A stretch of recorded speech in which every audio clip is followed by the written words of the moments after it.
నందిని. ఈ పేరు వినని వారు ఉండరు.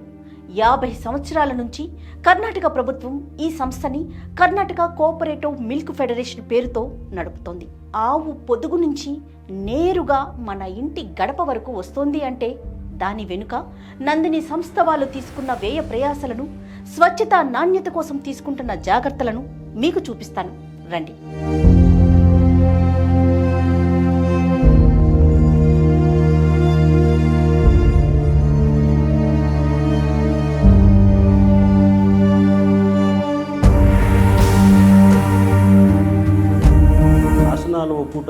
హాసన్లో 1987 హాసన్ మిల్క్ యూనియన్ స్థాపించాము. 30,000 లీటర్ల పాల సేకరణతో ప్రారంభించాము.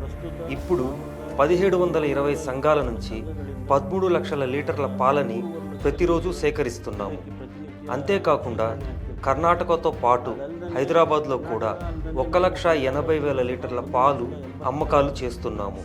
ఈ హైదరాబాద్లో మరో 6 నెలల్లో 2 నుంచి మరో 1,00,000 లీటర్ల పాలు అమ్మకాలు పెంచాలని పనిచేస్తున్నాము. అదేవిధంగా మన హాసన్ యూనియన్ డైరీ కెపాసిటీ ప్రస్తుతానికి 6 లక్షల లీటర్లు ఉంది.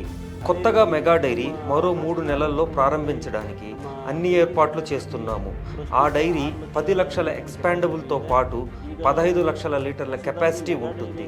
ఆ డైరీ కోసం మేము ఆల్మోస్ట్ 580 కోట్ల రూపాయలు ఇన్వెస్ట్ చేసి హైలీ సొఫిస్టికేటెడ్ టెక్నాలజీతో మరో కొన్ని నెలల్లోనే ఈ మెగా డైరీని ప్రారంభిస్తున్నాము. స్వచ్ఛత అంటే నందిని పాలు మరియు పెరుగు